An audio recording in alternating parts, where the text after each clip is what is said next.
March has been another busy month for KSA. From BlackRack's stunning overhaul of planetary rings, to a new physics engine, and also the first real docking, we now got highly detailed IVA props and much more. Let's dive right in. We start this month with a brief summary from Daishi about new parts that have been implemented. We see what he calls modular structural plates, I call them engine plates. Next, we see some variants of nose cones that will help streamline the looks of our custom-built rockets. On the same image, we also see the new radial decoupler for properly attaching our side boosters. And last but not least, landing legs. A warning up front. Looking at this section might get you a little dizzy. Don't say I didn't warn you. BlackRack made the Saturn rings even more realistic. As you may know, stuff orbiting lower will have higher speeds and stuff orbiting higher will have lower speeds. So take the moon Pan, for example, or a vehicle inside the rings. The rocks with a lower orbit will have a higher speed and the rocks orbiting higher will have a lower speed. This gives the impression that the ring sections are moving in different directions relative to you on both sides. I can't tell if I like this or not, but one thing is for sure, it is more realistic.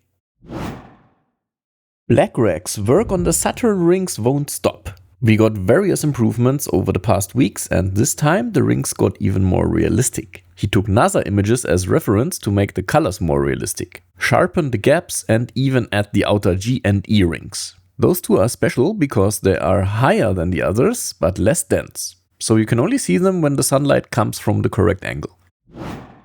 Another new part preview from Daishi. We see early models for solid rocket boosters. These are really early models without proper textures, etc. I guess the engines are there on the side for size comparison, but we already see different booster variations, different lengths, different diameters. Later this month we got some updated images with some textures already applied.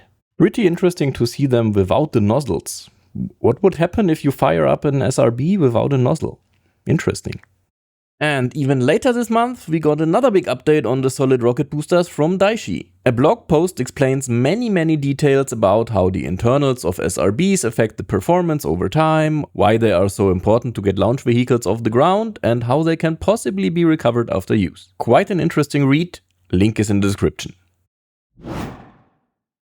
JPL Repo posted an article on the AWU blog that introduces docking. Yes, we can now dock two vehicles. Right now, since we don't have part collision yet, this simply works within a 2 meter proximity rule. Once you are close enough, you can hit the dock button and the two vehicles will be merged.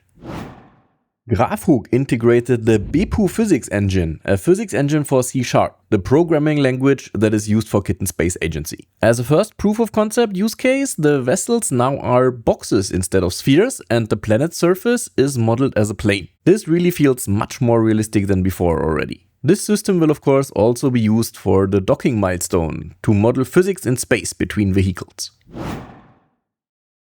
BlackRack posted a very detailed, in-depth blog post about the magic that has been performed to get our beautiful planetary rings that we currently have in Kitten Space Agency.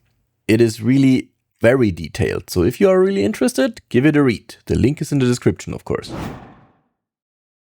Daishi gave us some sneak peek screenshots on what he is currently working on, and those show some really cool IVA props. We see seats, consoles, cockpit, controls, and more. Really cool stuff. I really hope that IVA will be highly interactive and maybe we'll be able to control most of the vehicle from IVA view. Daishi posted some very cool comparison shots of his current work on texturing and details for IVA props. Amazing how much impact proper texturing, lighting, etc. has on the atmosphere.